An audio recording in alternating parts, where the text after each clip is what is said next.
একজন কবি যার কবিতায় শুধু ভালোবাসা ছিল না, ছিল একটা জাতির ভবিষ্যৎ। একজন দার্শনিক যার চিন্তা বদলে দিয়েছিল ইতিহাস।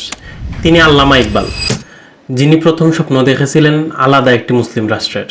1877 সাল সিয়ালকোট শহরে জন্মগ্রহণ করেন ইকবাল। ছোটবেলা থেকেই ইকবাল ছিলেন অসাধারণ মেধাবী। তিনি পড়াশোনা করেন গভর্নমেন্ট কলেজ লাহোরে, যেখানে তার চিন্তা ভাবনা গড়ে ওঠে।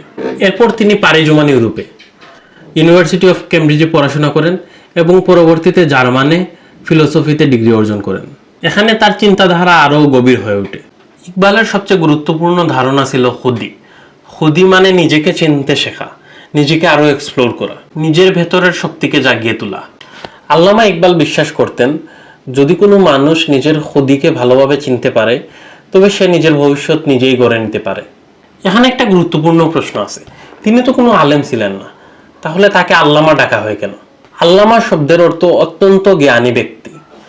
ইকবাল ধর্ম, সাহিত্য, দর্শন, রাজনীতি সহ অনেক বিষয়ে খুবই বিস্তর জ্ঞান রাখতেন।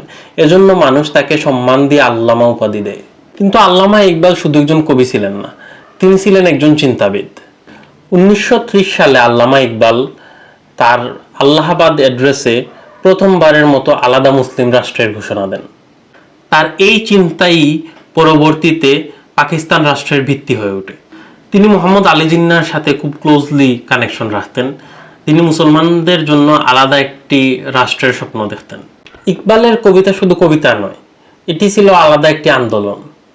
আল্লামা ইকবালের বিখ্যাত কবিতা তারানায়ে মিল্লি আজও মুসলিম বিশ্বের ঐক্যের প্রতীক।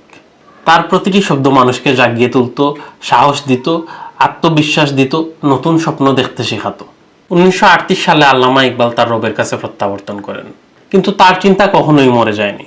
আজও তার ফিলোসফিক্যাল থট, তার কবিতা লাখো মানুষের হৃদয়ে বেঁচে আছে। লাহোরে তার কবর আজও তার স্বপ্নের সাক্ষী হয়ে দাঁড়িয়ে আছে। ইকবাল শুধু একজন কবি ছিলেন না, তিনি ছিলেন একটা চিন্তা, একটা স্বপ্ন, একটা শক্তি।